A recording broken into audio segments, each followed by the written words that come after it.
All right, family, I'm back. This your girl, Miss Queen. I had to step out for a minute when I came in. That's one thing I had to do is learn how to edit these videos. But what I was doing was, see, I'm always downloading books and stuff, to help us with to help me with my research, to help us with our talks and everything. So we're gonna talk about sex, okay, loves. We're gonna talk about the role that it plays. Oh, you're right back, huh? We're gonna talk about the role that it plays in relationships and marriage. And I'm gonna play maybe about an hour or so of this audio book, and then we'll have a discussion after that. What y'all, and we're gonna get we're gonna get some of you all's insight on what y'all on how y'all feel about sexual relations and marriages and relationships. Do you think that it should just be a one-sided affair, where the man gets what they want and you don't get your pleasures or your needs that you want, vice versa? So yeah, because I was just letting it play because I don't want to be stopping it too much because I'm not trying to be in here for 3 or 4 hours a night like I was last night. But I just downloaded part one of this book, Sex and God: How Religion Distorts Sexuality, part one. I always try to get a book that's gonna go along with the topic that we're gonna be discussing. Exactly. See, that's my problem. See, that's what I told this motherfucker last night. Oh, I guess we ain't gonna have no to do each other no more. Not well. First of all, when you called the police on me, that was the straw that broke the camel's back. And then secondly, I did have an affair a few years ago, but it's because you told me you weren't gonna give me no head. Find somebody to give me some, so that's what the fuck I did. And I told him that I said you want you want your cookies. I like head too, just like you do. That's why I decided I'd do this. I have this little live stream tonight. So we're gonna go ahead and I'm gonna go ahead and start this. This is gonna be part one of sex and God. Exactly, that's right. Sex and God and how religion distorts sexuality. I'm just because this is a long book. I had to download it in parts because it didn't want to download. I just purchased it on audio books, so I haven't put the disclaimer in. I'm gonna have to do it after I do the live stream. But I'm gonna go ahead and do the disclaimer that I don't own any rights to this audio book. This is for educational purposes. This is Sex and God: How Religion Distorts Sexuality, Part One, by Daryl Ray, EDD, narrated by Dr. Daryl Ray. So this is about a 9-hour book, but we're gonna do it in sections, okay? We're gonna do about an hour of it, then we're gonna have a panel discussion. How that sound? So I'm not gonna be stopping the tape. I'm gonna time it to for about an hour. Big Chief, what's going on, love? How you doing tonight? So like I said, I'm gonna play about an hour of it. And then I'll be back to drop the link in because I need to handle a few things around the house here. While we listening to that, then I'll come on back in and we'll have a panel discussion. I drop the link down in the chat, and then we gonna have a discussion. So we're gonna listen to an hour of the book now. So y'all, if I don't have an answer, y'all know I'm in the house doing some chores, okay? But I will be back at a lot of time for us to have the discussion.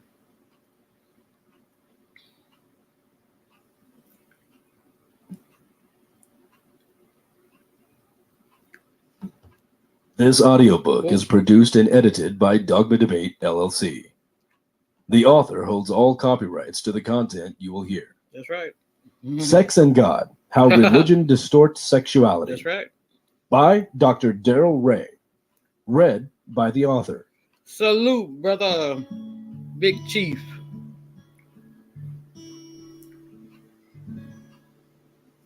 Hello, I'm David Smalley, the proud producer for this audiobook and president of Dogma Debate. If you don't know Dr. Daryl Ray, you're going to find this book an eye-opening and entertaining experience. Of course, this book is about sex, but it's also about so much more, and you'll find out what I mean as you listen. Dr. Ray takes us on a journey that demonstrates exactly how much religious culture has distorted our views of our bodies, our relationships, our expectations about marriage, dating and love, and even our politics. Right. Dr. Daryl Ray is a psychologist and a lifelong student of religion and culture. He's been seen on ABC News, on many national radio shows, and even international documentaries. He was recently featured on an episode of Professor Richard Dawkins' Sex, Death, and the Meaning of Life. His research on sex and secularism has been written about in Playboy magazine, the Los Oh, Angeles this Times, gonna be the spicy Daily here. Mail, the New York Times, and dozens of other newspapers and magazines. He's the founder of the international organization recoveringfromreligion.org and writes an answer column for Teens Without God. He's traveled and spoken throughout North America, Europe, and Australia. You can listen to interviews of him on many podcasts, including Dogma Debate, that deal with religion or human sexuality. After reading Sex and God, you may want to learn more about the psychology of religion. I know I did. For this, you can listen to his earlier bestseller, The God Virus. It's on audiobook as well. You can find many of his talks on YouTube, including topics like the psychology of religion, sex and religion, hypnosis and church services, that's one of my favorites, and evolution and religious sexuality. I sincerely hope this audiobook does for you what it did for me. Aside from being a pleasurable, entertaining, and funny experience, I learned a lot from this one, and I'm sure you will too.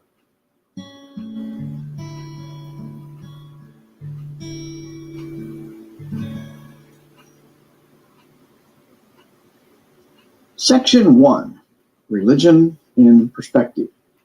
Chapter 1, Religious Foreplay. Anna and Joe.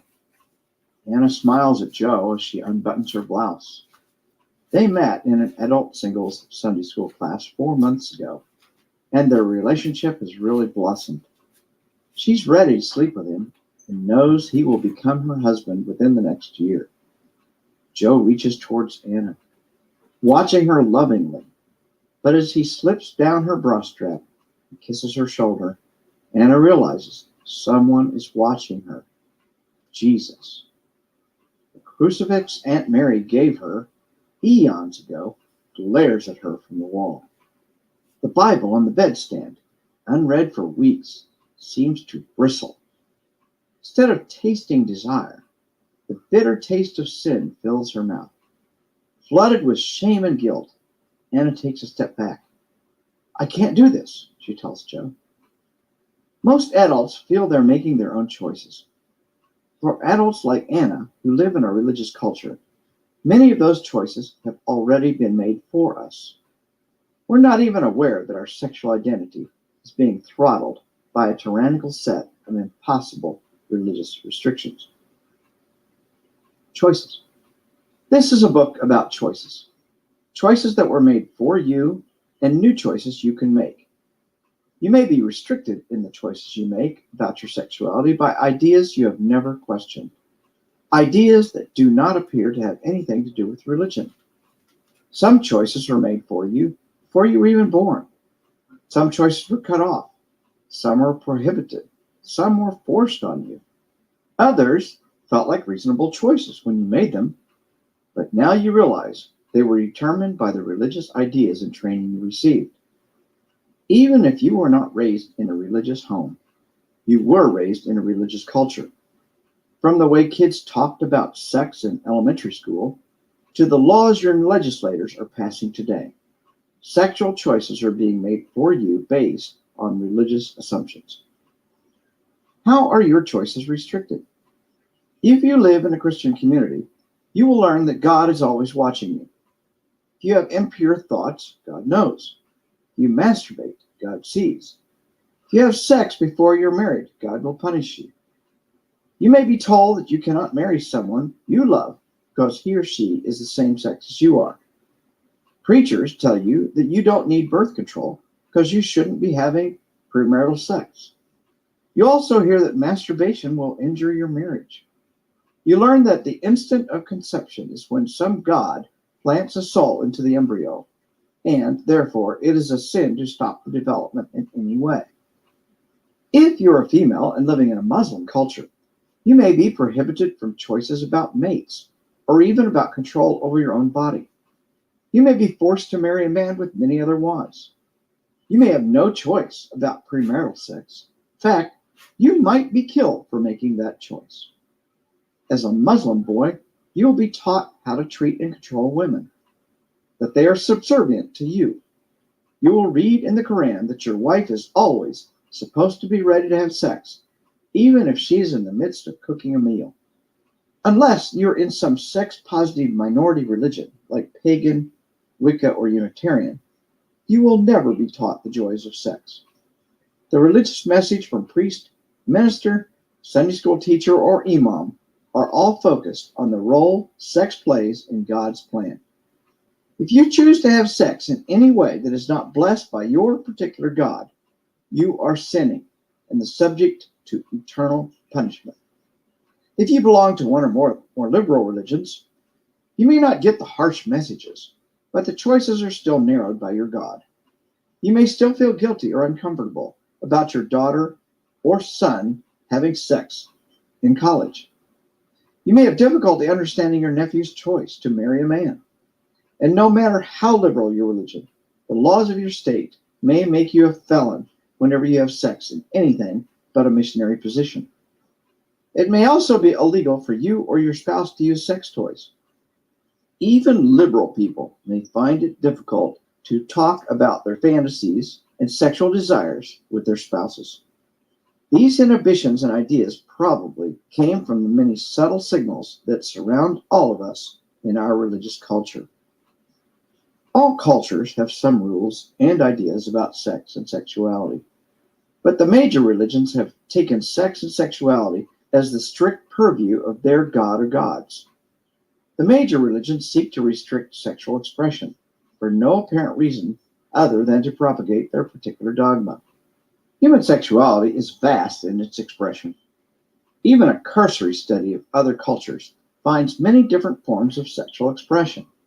If other cultures can survive for tens of thousands of years without the religious rules of Islam, Mormonism, Hinduism, or Christianity, what purpose do religious restrictions and religious guilt serve? Why is masturbation a non-issue in modern secular Europe, but still disapproved by the Catholic Church?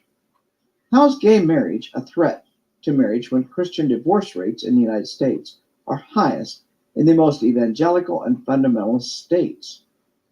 How is homosexuality destructive of a culture when many North American native cultures and many ancient cultures, including Greece, celebrated homosexual relationships in song and legend? Religion is about restricting sexual choices in the interest of the religion. Many beliefs and assumptions came from your religious upbringing and environment. Assumptions that you may have unknowingly picked up from your devout grandmother, a prudish Sunday school teacher, or a religious gym coach. Religious sexual ideas can infect you, especially when you are young and unable to think critically. We hold many sexual myths as facts, and most come from religion. Ironically, much of the evidence to dispute these myths can be found in our everyday lives. That is the power of religious myth. It can blind us to the obvious. Living a lie. Living a religious sexual lifestyle is tantamount to living a lie. Religion distorts our sexuality when the majority of religious people live one life for the public and another in private. It can be as simple as living as a, quote, happily married, unquote, couple when you're both miserable with your sex life. As a good Christian, Muslim, Buddhist, or Mormon, you must deny and pretend that you don't masturbate, all the while abusing yourself regularly. You must condemn pornography even as you use it. You must preach against lustful thoughts even if you can't avoid them. You must condemn your spouse or others for certain sexual ideas, thoughts, or preferences, even when you have them as well. You must tell your children how bad premarital sex is, even when you had several sexual partners before you were married. In sum, most religious people live a double life. When I refer to religious people, I mean those who adhere to the mainstream ideas and beliefs of Christianity, Islam, Buddhism, Hinduism, Mormonism, etc. We know from decades of research that the religious are no different from secular people when it comes to sexual behavior. They just feel more guilty about it. The result is a dishonest life. While secular people can live openly with their sexuality, negotiate ethically with their partners about preferences and behaviors, enjoy fantasies and experimentation, religious people are constrained from being open and forthright because they view many things about sex as sinful. Nevertheless, they do it, hide and deny it. Religions of all kinds use our powerful sex drives to infect us with ideas that benefit the religion and hurt and inhibit our ability to be truly human. Religion's goal is to propagate religion. Sex is one powerful method for achieving this. This is the thesis of this book. The social and psychological toll of living a lie includes emotional numbness to our own sexuality and often anger and aggression towards those who live a more open and honest sexuality. Christopher Hitchens illustrated this best when he said, "I always take it for granted that sexual moralizing by public figures is a sign of hypocrisy or worse, and most usually a desire to perform the very act that is most being condemned. This is why, whenever I hear some big mouth in Washington or the Christian heartland banging on about the evils of sodomy or whatever, I mentally enter his name in my notebook and contentedly set my watch. Sooner rather than later, he will be discovered down on his knees in some dreary motel or latrine with an expired Visa card, having tried to pay well over the odds to be peed on by some Apache transvestite." Hitchens' observation rings true for more than public figures. Average religious people may not make headlines, but their crises are as devastating to individuals and families. When a good Christian wife finds her husband harboring pornography, she may be appalled and find that she can't enjoy sex with him anymore. When a good Christian man finds his wife having an online erotic exchange with another woman, he may be so hurt he eventually asks for a divorce. When Christian parents catch their 14-year-old son kissing another boy, they may resort to incredibly cruel language and treatment, going as far as beating or ostracizing him. A Muslim father, learning that his daughter is secretly writing love letters to a boy, may go into a rage that results in severe beating or worse. The list goes on.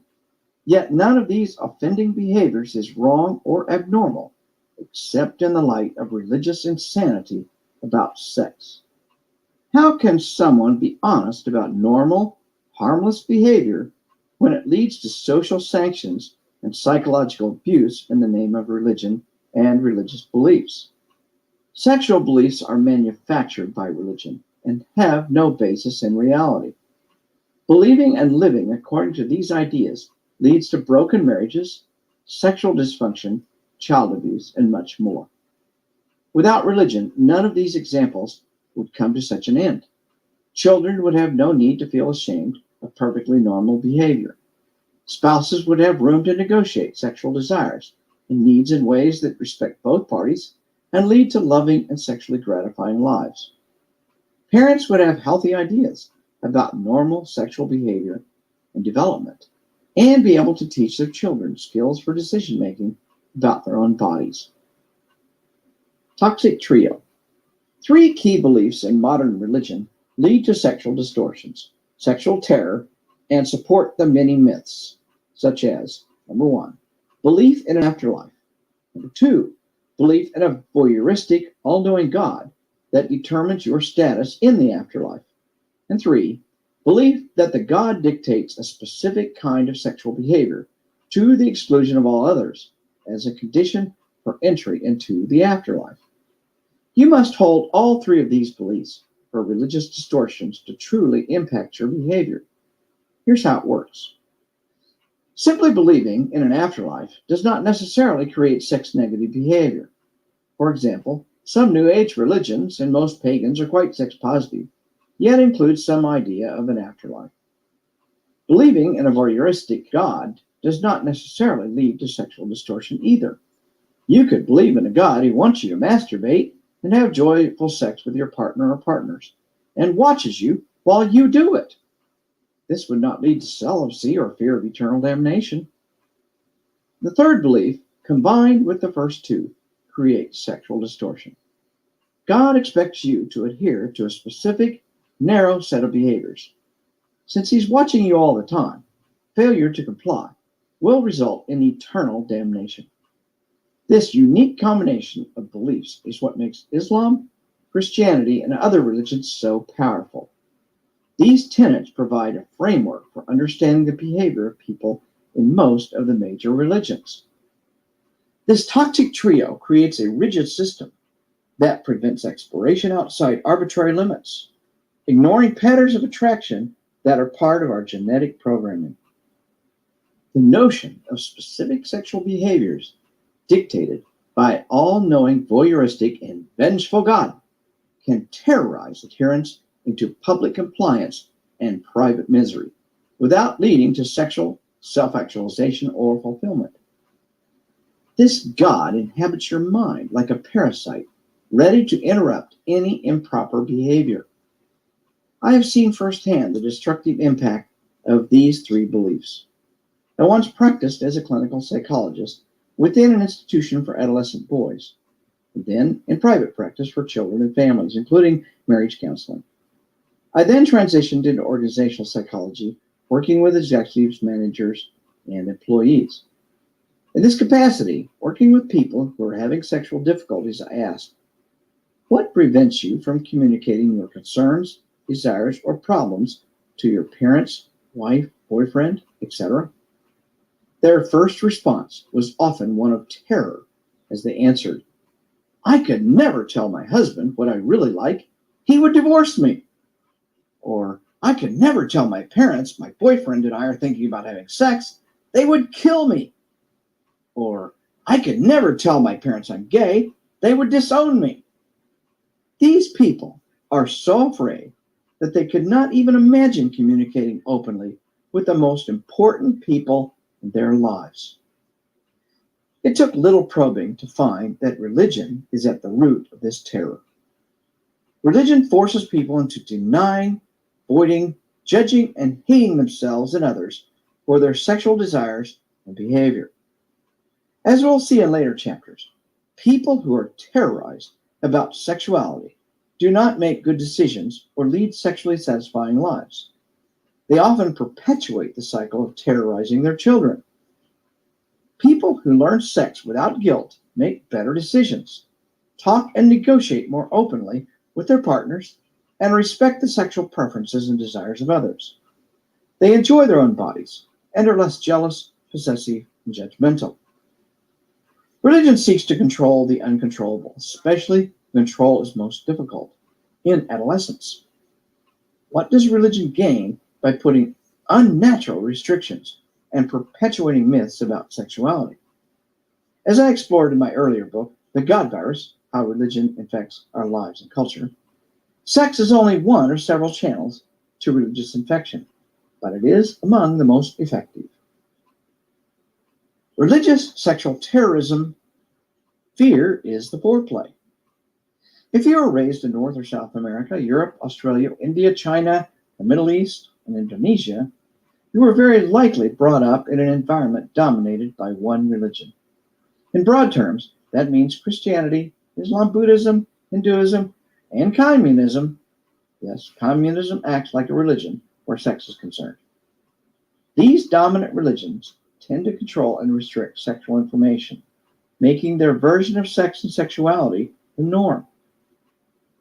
Most religions try to isolate people from alternative sexualities, persecute those who do not conform, teach that their behavior is immoral. The ability to control sexual information and the induced guilt keeps people tied to their religion. How does a religion keep people coming back for forgiveness or feeling shame without controlling information and using sexual terror? The sex drive is so powerful that only the most drastic psychological and physical means can control it. These means can be classified as religious sexual terror.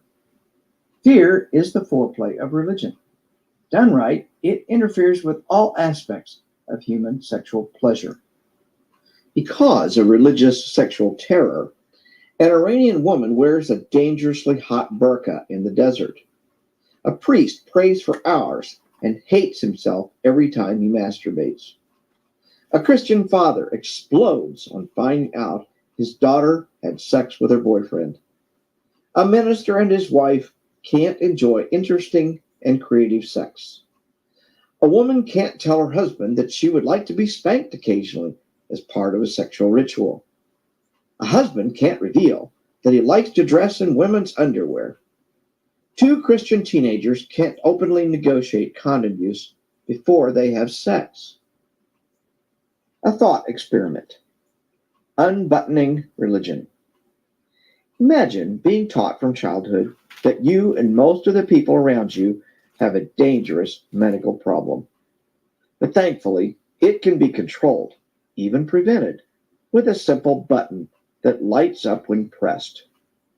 You're given this button when you're 12 years old and told that it must be compressed frequently. If you ever neglect the button, the light will slowly dim, and at that point, the medical condition will progress.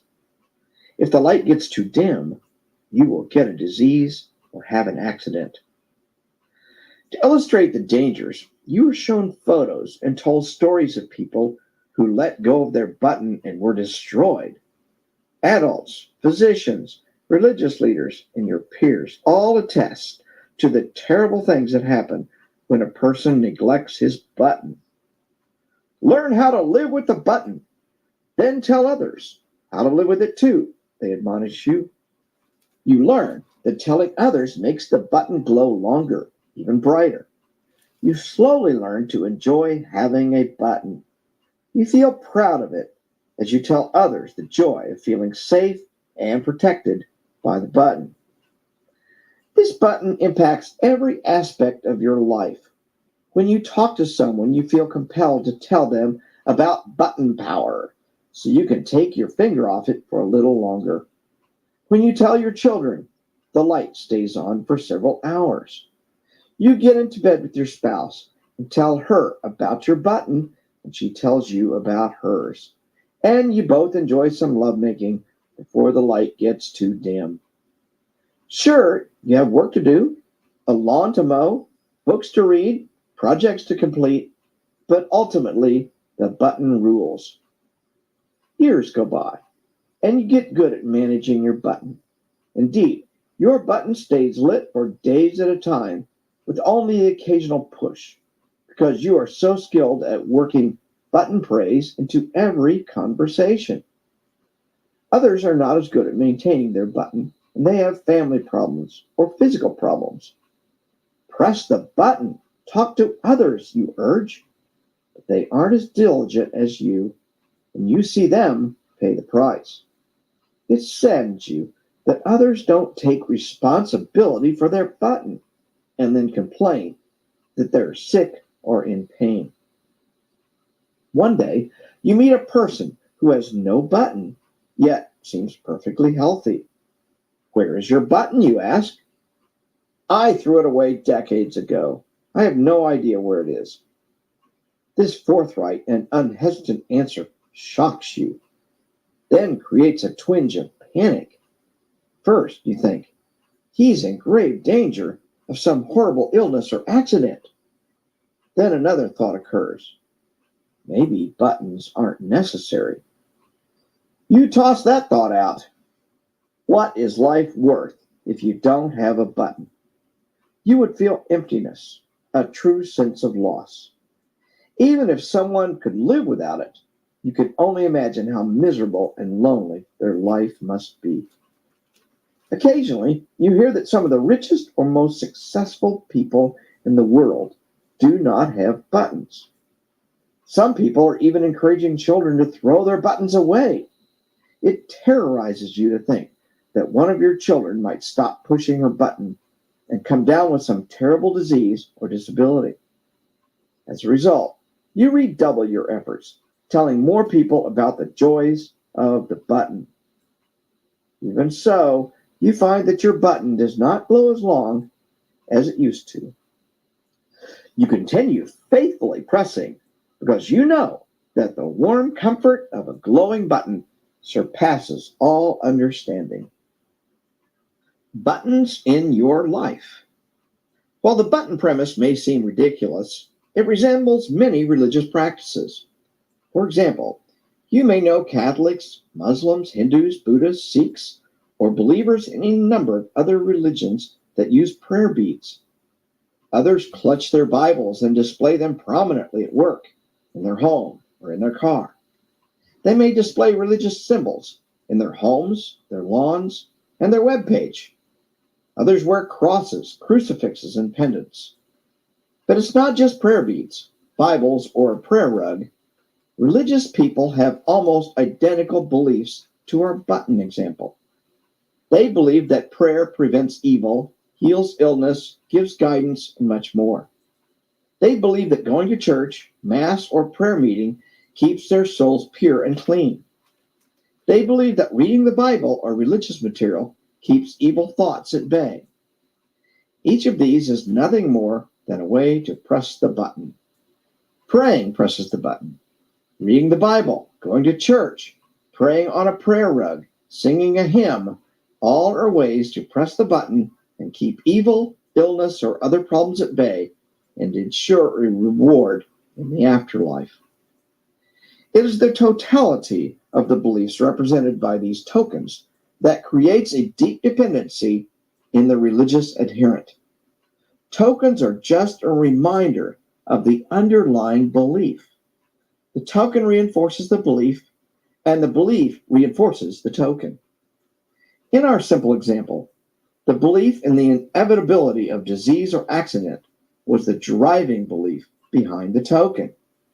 Without that belief, there would be no need for a token. Religion has used tokens for thousands of years to reinforce beliefs. They're powerful psychological tools. They make soldiers feel invincible before battle, give mothers a sense of supernatural protection for their children, and convince people that God cured them of a disease. But tokens are part of a network of conditioned responses. A conditioned response can be programmed into a rat, a dog, or a person. Teach a creature that it must have a particular token to feel safe, and it will seek out the token whenever it feels threatened. Much like a child's security blanket or a dog's favorite toy, a token can be anything that we have learned to feel comfortable with or that we associate with protection and security. Many cultures have tokens. It is a common behavior, but one designed to make a person feel secure within a particular religious context. A Hindu would not feel comfortable or secure with Catholic prayer beads in his pocket.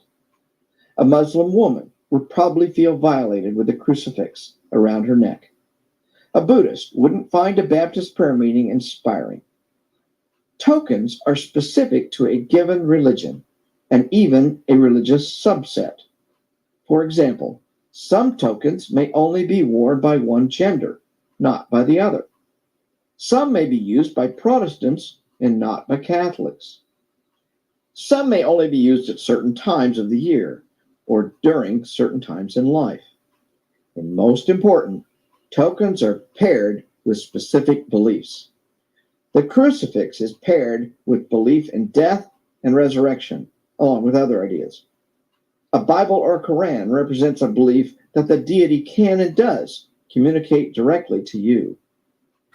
As humans, we want to feel secure.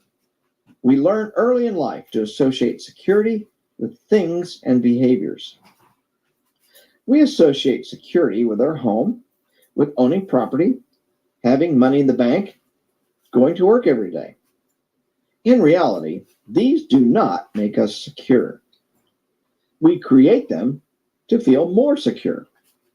When we feel insecure, we do things to increase security, like save money, improve our home, install a security system, or take a second job. In each case, these help us feel more secure. In these examples, our sense of security has some basis in reality. And there's direct evidence that having money in the bank helps protect us from financial stress. Owning a home ensures we have a place to seek shelter when it rains or snows. Security systems can warn us of a fire or an intruder, and there's direct evidence that they work. On the other hand, tokens don't reduce the likelihood of burglary, put money in the bank, or decide where to invest a tax refund. Tokens simply evoke a conditioned response that helps us relax and feel secure and reminds us of beliefs such as What's we going will be on, Keith? rewarded in How the you doing afterlife tonight, love? or a god or angel is watching over us. Early childhood teaching and years of practice Ha ha convince the ha. religious that these actually Hold work. on a minute. I prayed 100 times for my son and he got well. Never mind that 100 prayers were said to keep him from getting sick in the first place. I figured y'all would find this topic rather interesting. This a hot topic here. The rituals associated with a token are believed to be mandatory. You cannot just pray to Mary every few years or take your beads with you when you feel the need. Pray without ceasing, St. Paul said in 1 Thessalonians 5:27. The token takes on a life of its own. It must be attended to or it will not work. It demands attention.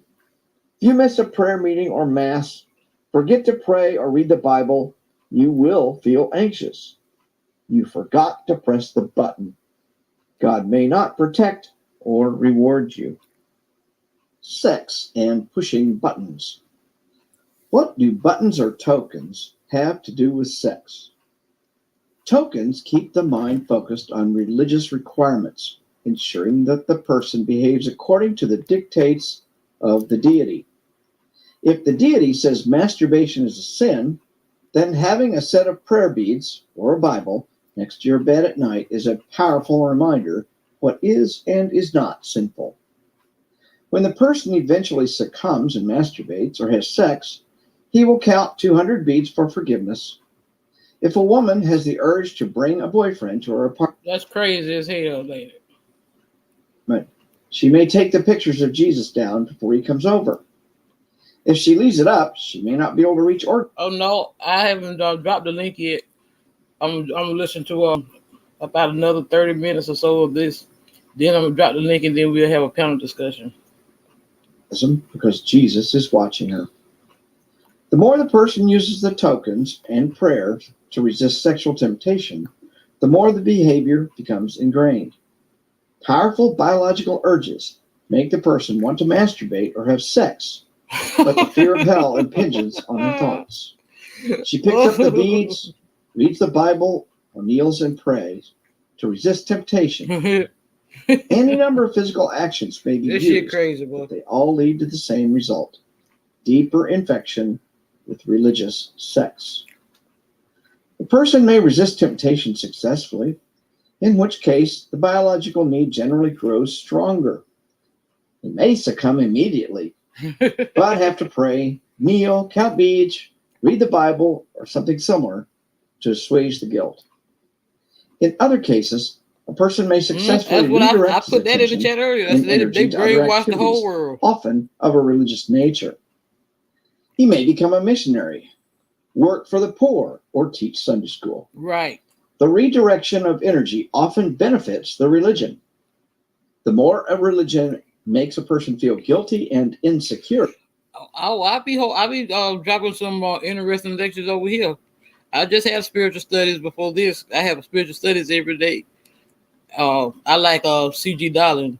He be dropping straight gems, baby. I had a night. I had an hour. I had an hour. I was intending on playing just that hour long spiritual study session, and it ended up being almost 4 hour live stream because I had a panel, and I had Brother Squid, Red Squid over here, and the Prophet Levi. You little Red Squid, he gonna drop what he want. He gonna say what he want to say. But he said he liked it though, so if he liked what I was dropping, it had to be all right. the harder the person works for the religion. This is especially effective for sexual guilt.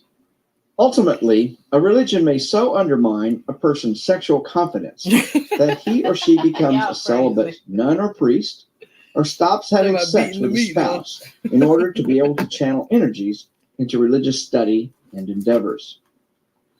The token keeps a person focused on the God to the exclusion of other, more natural behaviors. People who don't pray, who don't sing God's praises, who don't read the Bible, can't be trusted and are a threat to the comfort and security of the religious. Those without tokens are not part of the, quote, in group, unquote, which makes them suspect. The token and the beliefs it represents takes on greater meaning and comfort than real sex. Here is what one religious leader said at the end of a long article on sex and God. Quote, as we continue our sex series, we learn that sex is great, but heaven is better, unquote. Religious sexual foreplay often interferes. Look here, you can't get no closer to heaven than when you have that Kundalini sex. It seems like you see the stars and the moon, baby. With sex before it even gets started. For example, you dare not ask your spouse for a new kind of sex for fear that he or she will believe it is sinful, even in marriage. Our culture teaches us to think of marriage as lifelong and exclusive. However, the biological and anthropological facts do not support this notion, as we will see in later chapters. I'm dropping my link in there if anybody want to come up, because when I get ready to have this discussion, y'all, come up here, chop it up for a little bit. Most humans are too sexual to stay tied up in a single sexual style for decades.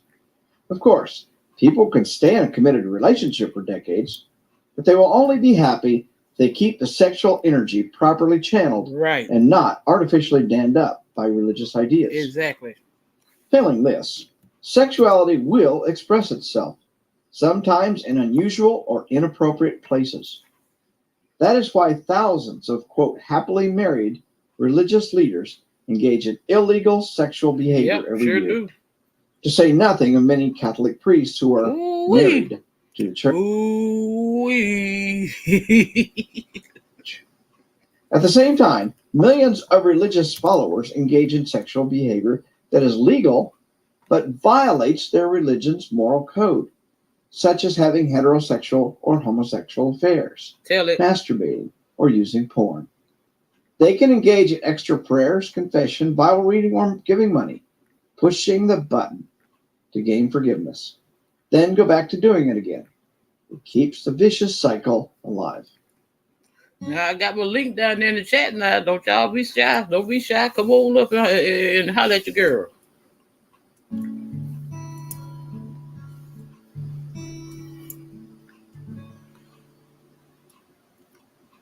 Chapter 2. You can take religion out of sex, but you can't take sex out of religion. Putting the fun back in fundamental. Religious sexual morality is fundamentally meaningless. Any instruction is largely negative. Where does the Quran instruct on the ethical way to have fun in an open sexual relationship? Where does the Bible teach a parent how to deal with a child's sexually oriented questions? How many sermons have been preached on the multitude of ways to give a woman an orgasm? Is there a chapter in the Book of Mormon on oral sex for males and females? That's what I'm talking about, that horrible thing. Of the dozens of Scientology books, which ones teach about the joys of sex toys and masturbation? Do any of these religious documents teach people how to relate to one another respectfully and equally as sexual beings? Sex is the weak spot of religion. What would happen if sexual restrictions were taken out of the equation? Can you imagine the Pope waking up one morning and saying, "Wow, I had the best wet dream last night. I think we'll make masturbation legal in the Catholic Church"? Could the president of the Mormon Church receive a revelation that women are allowed up to 3 lovers? Such a revelation was given to Joseph Smith, allowing him all the wives he wanted. Yep. And a similar revelation came to Mormon Church President Walford Woodruff in 1890, eliminating the practice of polygamy in the church. God gave him the revelation just in time for Utah to be admitted to the Union.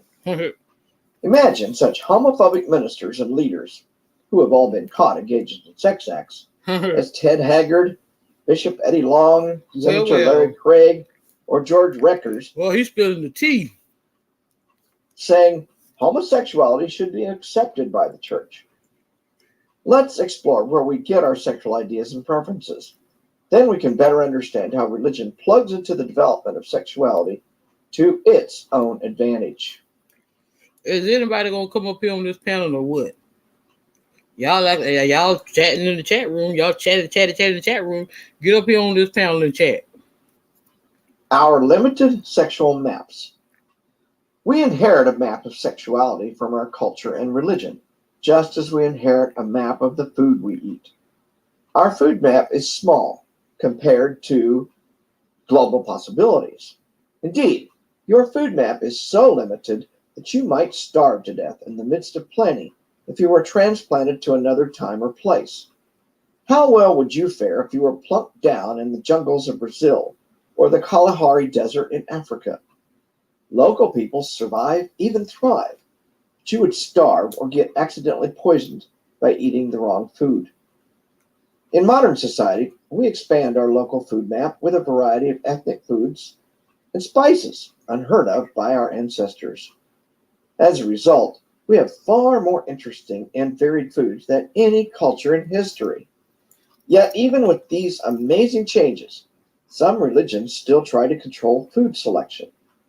Jews and Muslims condemn pork and classify foods as kosher, halal, that is lawful, or haram, unlawful. Hindus condemn meat of any kind. Some Buddhist traditions require a vegetarian diet, etc. Many religious people find the old rules ridiculous and simply ignore them in favor of more interesting and varied eating experiences. The same is true of sex. The breadth of sexual behavior is enormously varied across cultures and time. Your individual sexual map is tiny compared to the knowledge, experiences, and practices of other peoples and times. Unfortunately, because of religious interference, our sexual maps are not only restricted, they are inaccurate. Just as some religions restrict foods or dictate their preparation, most religions restrict sexual practices and dictate holy and unholy, clean and unclean practices. Religious sexual maps are largely based on Bronze Age and Iron Age tribal ideas. But for most of us, that's what we know. No one is born with an understanding of sex and sexuality. We learn it from explicit teaching and, more important, from the myriad signals in our environment. Starting as infants and toddlers, we may get messages like, "Don't touch yourself down there." Or we feel the disapproving hand of a parent when we show curiosity about our own anatomy. Jokes from adults and peers instruct us on how to think about sex. We observe dress and absorb comments like, "She is dressed like a prostitute." See, that's why I put, because I was talking about, some people want to be one-sided, when it comes to sex in marriages and relationships. So that's why I put reciprocity at the end, You know what reciprocity is. For those who don't know, I'm going to give you the definition. Reciprocity in relationships is the mutual exchange of energy and support between partners. You know what I'm saying? So what's good for the goose is good for the motherfucking gander. As a 19-year-old church camp counselor, I was asked to take a camper aside and read certain scripture. A balanced reciprocity is an equal give and take. And negative reciprocity is unequal. See what I'm saying? When a person don't give you in exchange the same thing that they want, that's some negative toxic shit. To warn him against masturbating. He'd been a little too enthusiastic the night before, and one of the other campers had complained. It was a difficult assignment, since I masturbated regularly myself, to my great shame. In the same camp, I witnessed a young girl run crying across the campus after being told by the minister that she was dressed like a slut. Wow. Over the course of the next years, that same minister was caught twice having affairs with women in his church. These kinds of experiences help us build our sexual map. Maps are somewhat different depending on whether you are a Muslim or a Catholic, Orthodox Jew or Episcopalian, but they have one thing in common. They bear almost no relationship to the reality of who we are as sexual creatures. None is based on biological or evolutionary fact. None draws upon anthropological knowledge or neurological studies of brain development and sexuality. These religion-based maps only get updated when the culture forces it. For example, birth control was considered sinful by virtually all religions just 100 years ago. Lulu, you Today, enjoying most this? religions say nothing about birth control for married people. Even the Catholic Church looks the other way while still disapproving. It was almost unthinkable for a woman to wear pants 100 years ago, especially inside a church. If all women wearing pants were kicked out of the Exactly. church today, most churches would stand empty. Sex before marriage was very sinful 100 years ago. Today, 95% of all Americans have sex before marriage. Churches still preach against it, but the statistics show most people aren't listening. Religions are slowly modifying their maps of sexuality, but not without a fight. These modifications still have nothing to do with who we are. They're based on the Quran, Bible, Book of Mormon, or some other obsolete text. Religion's success for much of the last 3,000 years depended heavily on sexual myths. Mhm. Today is no different. It's just more difficult to perpetuate such myths when so much contrary information is available on the internet or from books in the library. Religious maps. The sexual map we acquire in youth includes body image, masturbatory guilt, sexual preferences, and more. From what turns us on to what turns us off. From attitudes about menstruation to the right of women to wear certain clothing. But using this guilt and shame-ridden map as a guide to sexuality is like using a map of an ancient city sewer system to locate the fiber optic network. What Exactly, if the boo. only map we Exactly. had of a city was made 2,000 years ago? How useful would it be today? My city was an open prairie 2,000 years ago, with no roads and maybe a few animal paths. A map of that reality would be of little use today. An accurate map of a city or country requires measurement, constant adjustment, and updating. No map can display every aspect of a particular landscape. Does a road map tell us where the sewer pipes are? Does it show where the best soil for planting is? Maps are only an approximation of the territory. Religion tries to give us maps of sexuality. You, I told you I was gonna drop. I don't drop the link in there 10 times. Ain't nobody tried to come up here yet. Come on up here and speak your mind. That are no better than a 2,000-year-old map of my hometown. In addition, each religion also tries to convince us that their map is never wrong or inaccurate. If you have trouble understanding or interpreting the map, you need only talk to your imam, priest, or minister. They can show you the way. If I were convinced that my 2,000-year-old hometown map was God inspired and totally accurate, I would ignore buildings, concrete, trees, cars, and any other object that was not on my map. I would refuse to believe what was right before my eyes, and then very likely something terrible would happen, like crashing a car into a tree or building. It seems like an absurd idea, but it's roughly the same as someone trying to use the Bible as a guide to sexuality. In the last 100 years, we've learned a lot about human sexuality and sexual development. There are hundreds of Christian books on marriage. One of the longtime bestsellers is Sacred Marriage. What if God designed marriage to make us holy more than make us happy? By Gary Thomas, published in 2000. Using this book as a map for sex and marriage teaches how to pray better, deal with conflicts through faith in Jesus, and how to deny sexual appetite. Nowhere does the book discuss how to negotiate a fetish scene with your partner, nor does it contain information on fun, healthy sex. But it does have a lot of ideas about how wrong sex is in the eyes of God. The underlying message, repeated ad nauseum, is one of guilt, couched in, quote, spiritual language. Sex is a minor part of God's plan and shouldn't be an important part of a faith-based marriage. It's not until chapter 11, titled Sexual Saints, Marital Sexuality Can Provide Spiritual Insights and Character Development, that Thomas discusses sex. Thomas's book, as well as most Christian marriage books, is an excellent exercise in how to create huge amounts of guilt between two married people.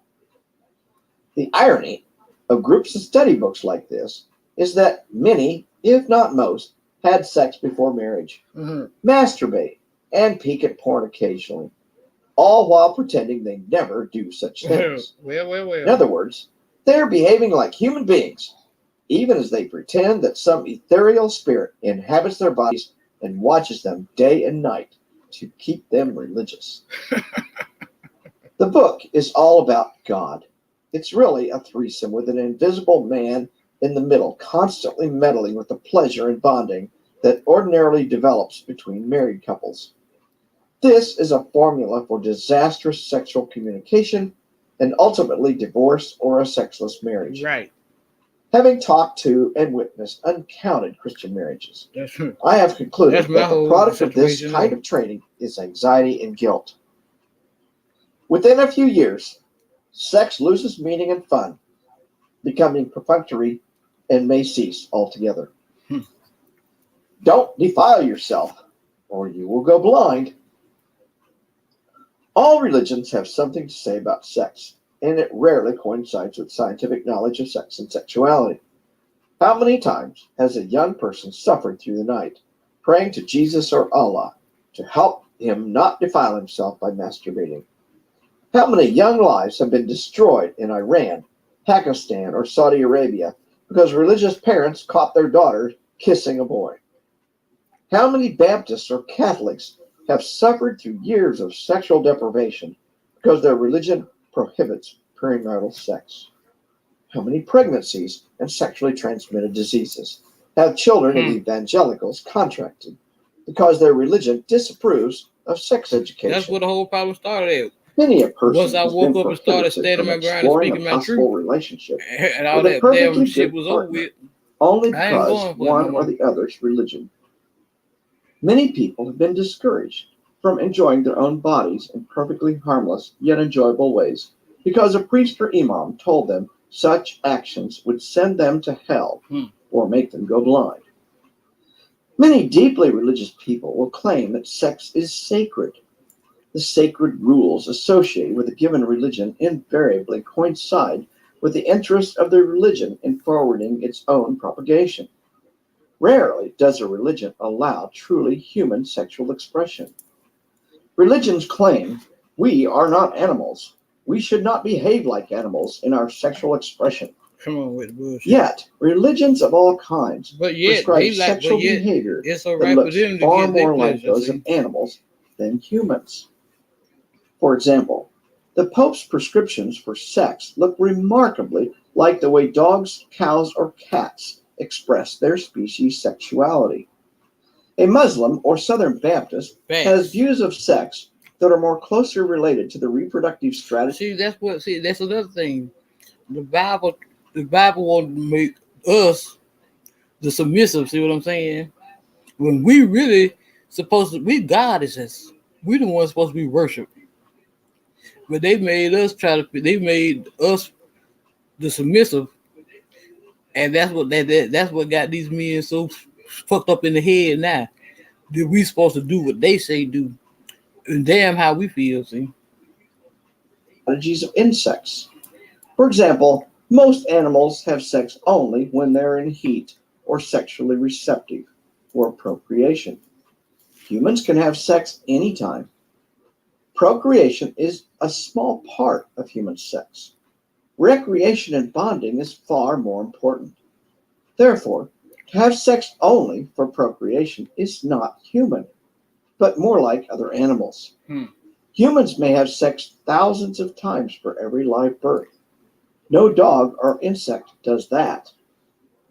Sexual restriction. Sexual prohibition is in the DNA of all the major religions. Without it, the entire religion may collapse. The most successful religions depend on Oh, I didn't sexual know you were there. restrictions You and weren't saying nothing, condemnation. sis. They redirect the energy of sexual repression and guilt to drive growth and maintain power. Without sexual repression, they lose their advantage. It is not just Western religions that use this strategy. Eastern religions are as oppressive. Hinduism and Buddhism use sex in many ways. Buddhist monks and nuns cannot have sex. Right. Boys at a very young age are put into training at monasteries. The Dalai Lama thinks that homosexuality is wrong, though he preaches tolerance. Mhm. Most forms of Buddhism practiced in Asia sanction and disapprove of various forms of sexual expression, from masturbation to homosexuality to anal sex. Mm. Japanese and Thai Buddhist practices and beliefs have followed the notion for centuries Let's go that half on the women's baby. aspiration toward Buddhahood are far weaker than men's. See, that's what made me put that. That's what made me use salt and pepper as my thumbnail. Because I know when I was growing up, they had that song, Let's Talk About Sex, Baby. Because, see, you know what? They were really the first female rappers to really, explore like sexuality from a female's point of view. These traditions also hold that women pollute the Yeah, I know earth what you every mean, month Lulu. with their blood. Western, read California, Buddhists have cleaned up Buddhism with modern ideas from feminism. But Buddhism is no more friendly to women than Islam or Christianity. Hinduism has prescriptions on women, I had especially dropped my during link down in the menstruation. chat earlier, sis. The caste system restricts who can have sex with whom. When confronted with notions of sexual repression, Eastern religious apologists cite the many Hindu scriptures that talk positively about sex and even offer instruction. Despite its scriptures, Hinduism is sexually repressive. An examination of Hindu practice in India reveals bans against public kissing, sex during menstruation, and pornography. In many ways, Hinduism is far more Victorian than Victorian England. I can't do that sex during the administration. Now, that's just nasty to me. Some attribute this to the influence of England during Victorian times. But Hindu sexual restriction goes back thousands of years. A recent news report on the treatment of women placed India as 141 out of 100. Yeah, I know, right? That's just all they do. That just cleanses out a woman's body. We don't have administration. They're just cleaning out all that stuff that's inside of us. But I just can't see you having that's just to me. I just can't see having sex with them on my period. That just to me that is that's nasty to me for real. I just can't do it. But you know what? I had a guy years ago. Though. I ain't gonna tell you. I can tell you. I don't. Hey, we all grown here. I don't have some experiences. I had one guy. He damn sure ate this pussy with the period on. That's goddamn. You a nasty motherfucker. 165 countries. One of the worst countries in the world. With an Ooh-wee. 80% Hindu population, much of the repression in India is related to Hinduism, although Islam undoubtedly contributes its share. Sexual Hey, repression of women. he wanted to do it, so hey, go ahead and do your thing, boy. Then I had they had another one. He liked the golden showers. I said, what the? I'm in the bathroom pissing, and the next thing I know, that motherfucker coming there, time wanting to drink the pee. That's boy, y'all is some woo freaking motherfuckers around here. Pervades Indian. In a government response to the survey, the official quoted Hindu scripture that glorified women, with no mention of the fact that religion was probably the root cause of much of the repression and restriction. Further, Orthodox Jews prohibit sex during a woman's menstrual cycle and 7 days after. The practice is based upon ancient ideas of female uncleanliness. What is the message to a woman if she's told she's unclean for 1/3 of each month? All religions say that sexual prohibitions are in the interest of greater Yeah, enlightenment. yeah. Listen, this was years ago. I mean, years ago when all this, happened. I could say it must have been. It was way before I had got married, and that was when I was a Rolling Stone, And boy, it tripped me out. It really did. It tripped me just completely. I just could not believe. I was like, hey, do what you do. I ain't mad at you. I ain't Salvation, mad at you. freedom from sin, and closer communication with God. If you take away the supernatural or spiritual, the whole scheme falls like a house of cards. Why would I deny myself one of the greatest pleasures in life? Without the promise of a great supernatural reward or greater punishment, such self denial makes little sense. Plus, it is entirely possible that your sexual sacrifice will be in vain. If a Muslim God is correct, then the Christians may well enjoy themselves since they're going to go to Islamic hell. If the Baptist God is correct, all the abstinent celibacy by Okay. Catholic priests is a big waste of potential pleasure. And I told you that listen, that Bible didn't do nothing. Well, when King James wrote the Bible, you got to look at who wrote it. A damn white man, first of all, and it wasn't nothing but he just wrote it for political reasons. That's what that was for. It was a political tool, and of course they were going. The men were going to try to dominate us. They twisted it around. We the ones supposed to be worshipped, not them. We the ones give of life. suffering for nothing. Once you recognize that sexual restriction is critical to religious propagation, you can construct a new sexual framework for yourself. To construct that new framework, to Right. design a map that has some relationship to reality, we must understand biology, psychology, history, and anthropology.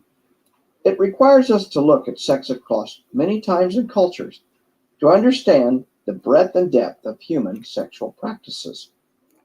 Well, it don't look like nobody gonna want to come up on the panel, so I guess I'll play another chapter of this. But before I start that, I'm going to see why I say reciprocity. See about the equal give and take. Reciprocity in relationships, right? Reciprocity refers to sharing. It is an essential element of sexual communication, are a necessary characteristic in order for social support to result in a positive effect. It is part of personal skills to be emotionally and sexually compatible with a partner to obtain satisfaction with sex life. See what I'm talking about? That's what I'm talking about.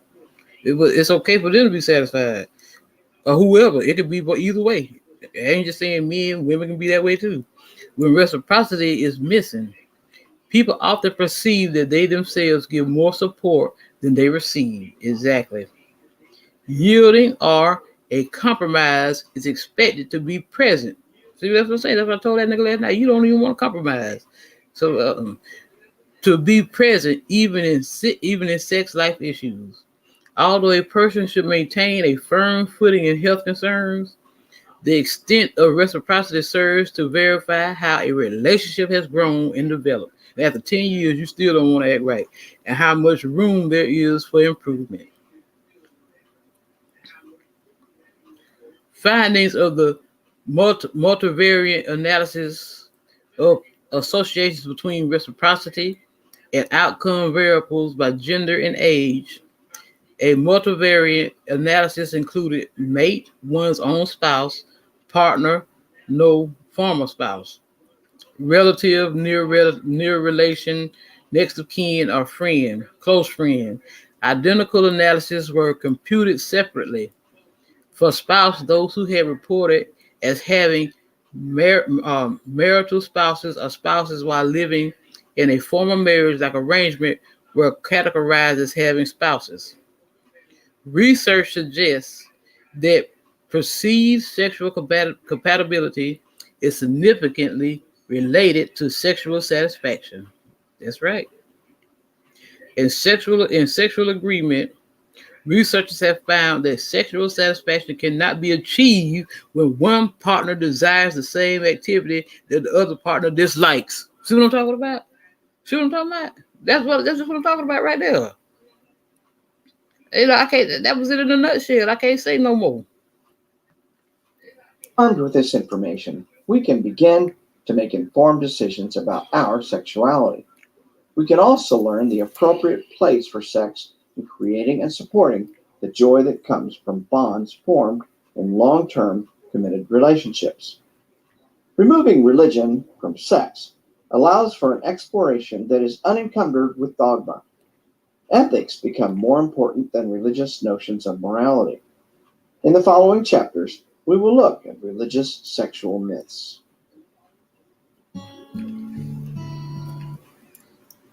All right, that's an hour, a little over an hour.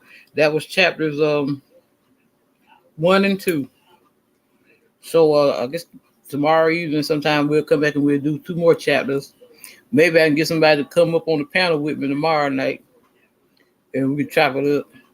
But I hope y'all, find, I put my 2 cents in during the during the audio book. But I'm just saying, it just came. I just, what, because it really, because sex is also really spiritual. See, because my channel's all about things spiritual, but see, sex plays a major part in spirituality as well. Let me see here. Let me get something here. See, go here. Oh, I downloaded something right there. I'm always my mind just go 100 miles an hour. I'm always trying to research something. I just I laid up here and went to sleep earlier. I said, man, I'm gonna get my behind. I just see that's that Capricorn. I'm a Capricorn. We the goat. We the hardest workers in the zodiac. We work ourselves to death. See, just about.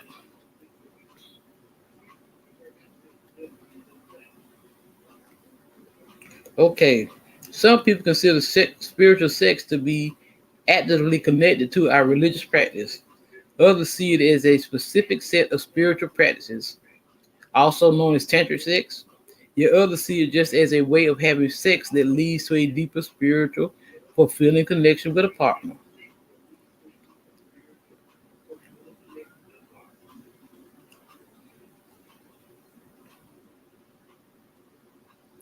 Okay.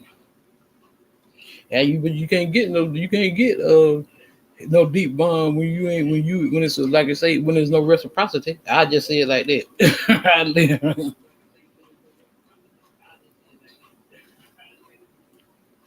Wait a minute. They say sex is sacred because it's a tool in assessing peak experiences of love, oneness, and healing. That's right, because sex is healing. Humans have an innate need for peak experiences of bliss, merging, and ecstasy. We have a deep longing for the reunion of sex and spirit, for union with the divine. See what I'm saying? Who's born on who that? Oh, your mother? Yep, my birthday January the 12th. That's right. We Capricorn something else now. Hey, we the best of the best. We the greatest of all time. The GOAT. That's right. Let's see here. Now, the link between sex and spirituality is strong. Think of sex in nature, procreation, what's that? I can't how to see it. Fecunditude and diversity of plant and animal life. It says, but I ain't gonna read all this, but I'm just trying to, pull out some little excerpts. Okay, a lot of people just really miss abuse. They just don't understand, and you really can't just have sex with anybody. You know, really? Oh, birthday twin, Big Chief, you in there listening, huh? See, see, sex. That's what you can't have. You just can't have sex with anybody, because that's why. Because sex is a spiritual thing. When you have sex with somebody, we exchanging energy. You can't exchange energy with just anybody. People have that old them bad energy and stuff like that. That shit can rub off on you.